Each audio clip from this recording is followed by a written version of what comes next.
My local priest sexually assaulted and raped me several times. It started by going to his office and him wanting me to masturbate him and to perform oral sex on him. And it ended with vaginal penetration and multiple rapes for the next several months.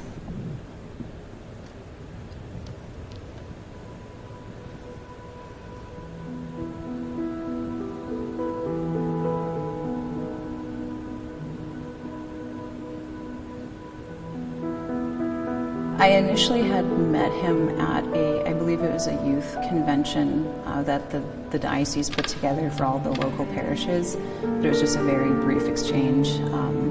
I had saw him briefly, and then I spoke to him more so later in that week after school. I had late practices, so I was there after school as well. And he had came out of his house, kitty corner from the church, and asked if he could look at the book that I was reading. And that was our first real introduction and my first experience of violence with him.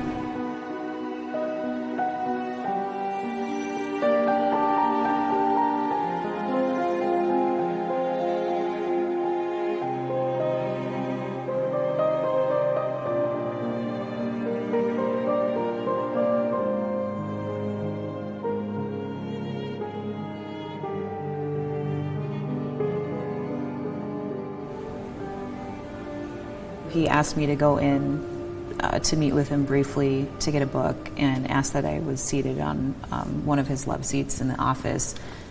So I took a seat, and then he went over to a bookshelf and started looking through books, and I heard the sound of a zipper, but I was immediately embarrassed. I was embarrassed for him. I thought he had accidentally forgot his zipper down or something, and I just remember thinking how embarrassing, I'm just not going to make eye contact, and just looked away.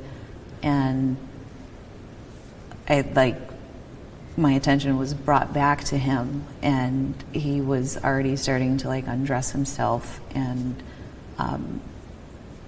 touch himself at that point, and was asking me to do the same thing. And I remember saying no, and that this was a sin, and that just being very confused. And I remember the priest collar coming off and being set on the side table next to the love seat that I was sitting on. And I had experienced sexual violence before in my life, so at that point, I think I was in shock, but I knew his intentions were not good. And then he proceeded to force me to have oral sex with him and intercourse at that point. And I just remember I ended up laying on the floor, and I just remember him telling me get yourself together, you gotta go, and just scrambling in shock, and just the smell of and the feeling of his sweat on my body, and just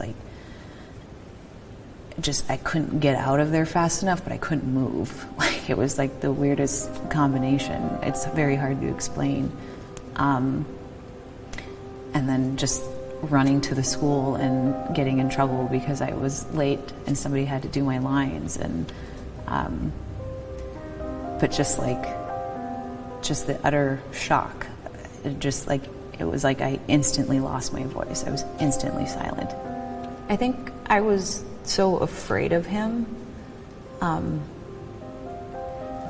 It's clearly no wasn't enough, and like I said, this man was making threats against my life. All I knew is that he was fully capable of following through with it. He was already seriously injuring me.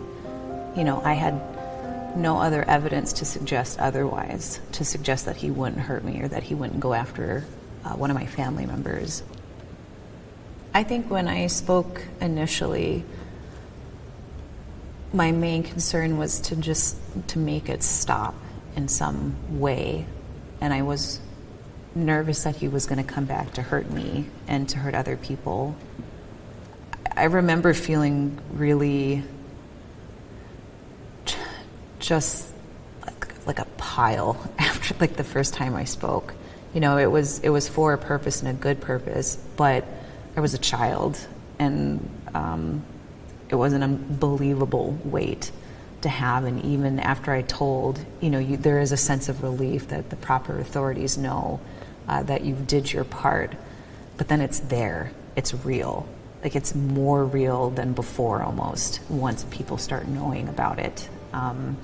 So it was very hard as a child to try to understand all of those feelings and process everything that was going on. I still actually register for the diagnosis of post-traumatic stress disorder, and am still on medication to this day for it. But there has been a significant shift in what my PTSD looks like and how controllable that is symptomatically. You know, there was a point in that where I would lose touch with reality for hours on end and have body flashbacks, and would just completely lose myself and think that I was constantly back there. I think it's hard for me to speak with an absolute certainty on why the diocese, why a bishop, why the Pope, why anybody within that institution would be so forgiving to an individual that rapes children. I can't personally comprehend how that's even a possibility, let alone offering, you know, promotions or moving them around or whatnot. It, in my mind, is such a solid brotherhood, and it's beyond protecting the rapist. It's protecting the institution.